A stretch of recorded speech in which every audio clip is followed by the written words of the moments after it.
Hi there.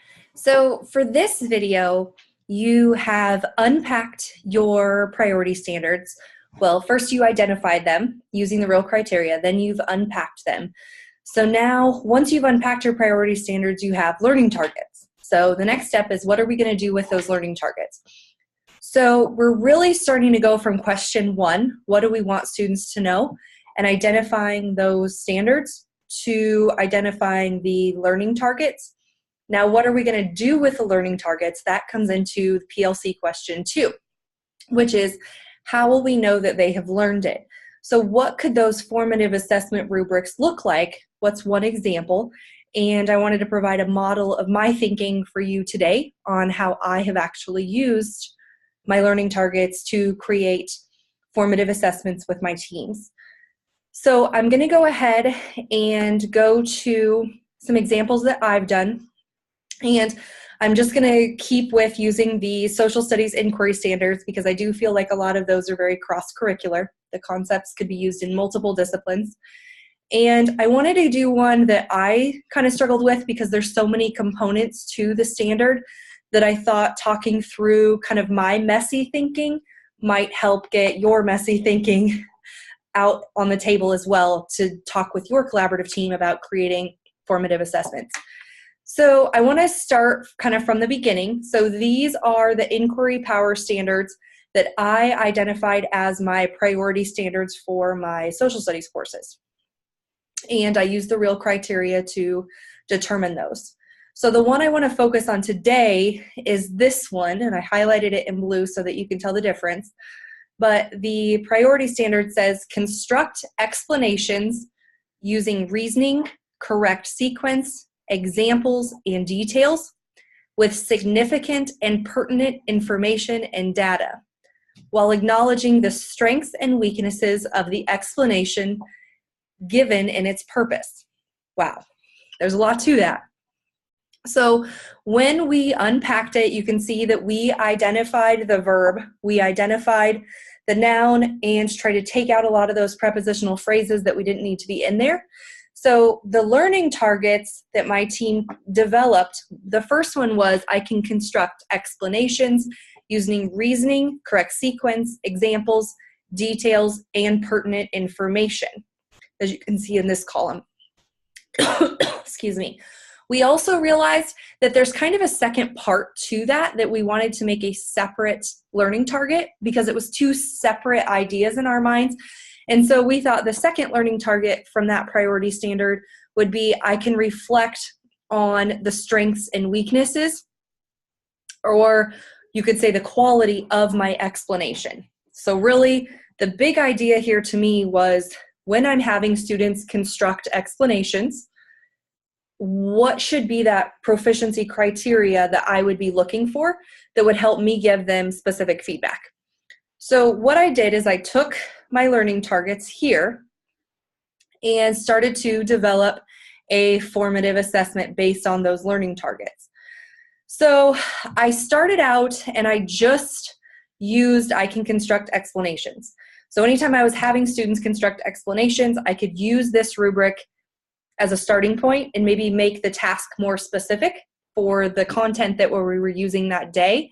But this helps give me a starting point, and my team a starting point on what could proficiency look like when we're having students construct explanations. I also decided I wanted to add from that second learning target, I actually wanted to use it in the same rubric. So I was going to add something about the reflection piece to this same rubric.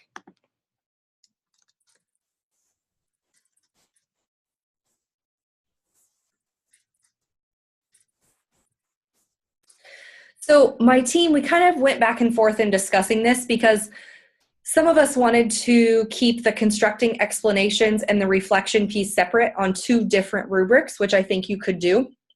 But I was really trying, one of my goals in my classroom was to really get students reflecting on their knowledge and their skills. So I actually wanted, every time I had them construct explanations, I wanted some sort of reflection when I was using this rubric.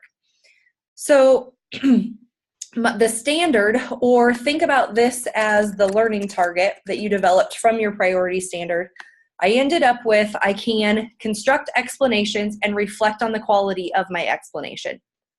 So what would I be asking students to do? As a team, we started with a 3. So 3 usually meets expectations, or I've seen some schools want to say meets standard or meets learning target. It's up to your team what you want that language to be.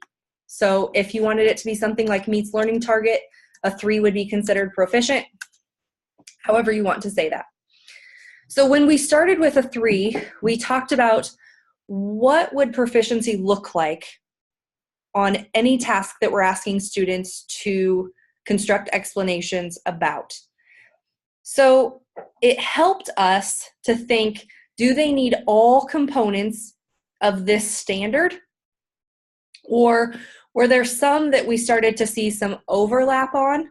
And we thought examples and details, it could be separate, but it could also kind of overlap. And if they're using pertinent information, could that also infer some examples and details, but not expecting the level of detail that you would expect with a 4? So as I go back down here, we decided that if they could construct an explanation that used reasoning, used the correct sequence of events that they were discussing or concepts, and used pertinent information or relevant information to what they were discussing, we thought that those 3 were enough to be considered proficient towards that standard, because using reasoning required them to think and justify their explanation. So the other half of that with a 3, we thought, what's the level of reflection that we would want from them to be considered proficient on what this learning target is, where they reflect on their quality of their explanation? Well, at this point, we felt like if they could just reflect on their strengths and weaknesses of the explanation, they were having to really be thoughtful about that explanation. We weren't so concerned about how accurate their strengths and weaknesses reflection was at this point. So later, we may shift this around and add to the complexity of this rubric, but for right now, we just wanted them reflecting, even if it wasn't as accurate as we would have liked. So after we came up with what we wanted for a 3, we determined the 2, what would we be looking at if they had a basic understanding? So it's a building block, scaffolding them. So if a student was at a 2 currently, maybe they didn't have as much reasoning, they weren't using evidence to make their decision, maybe some of the sequencing was off or the information was a little bit incomplete. And with the reflection, maybe they were able to say some of their strengths or weaknesses, but not both. So with a 1, we have constructing explanations that they're not able to use reasoning, or the information is irrelevant or not the correct sequence at all. It also, they weren't able to reflect on the strength and weakness at that point, so we would know where we would need to bring in those interventions. The 4 is usually what I struggle with the most, thinking about how do you exceed expectations, or how do you exceed, if we would even change this to exceeds learning target, what does that look like? And oftentimes we have to think about it as, what would that look like as a scientist or as a historian or whatever content it is, as a builder? So what are all of the components, and if they can figure out all of those components and fit them together in a relevant way beyond the skills that were even taught in the classroom, that's really what we would be looking for a 4. So on a 4, our expectation would be constructs thorough explanations that use all of those things from the standard, and they can accurately and thoughtfully reflect on their strengths and weaknesses of their explanation. So sometimes there's some debate with the educators about, Is it possible to exceed the standard? Do we need something like that? I like the idea of having that there with a 4 because as we add more layers to this process and talk more about depth of knowledge, the 4 is there to help us think about how are we going to increase the complexity and rigor for those students who are ready to move on.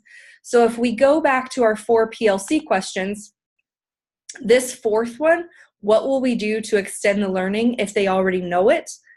That's the students on that skill or that knowledge that are getting that 4. They're ready to move on. How can we keep pushing them? So if we're thoughtful about what exceeding the learning target looks like, we can continue to provide differentiation for those students as well. Or the students who are already proficient, even at a 3, how can we help get them to a 4 with feedback? And the feedback can be used through the rubric. So hopefully that helps you think a little bit more about what can a formative assessment rubric look like that is aligned to your priority standards. Thanks.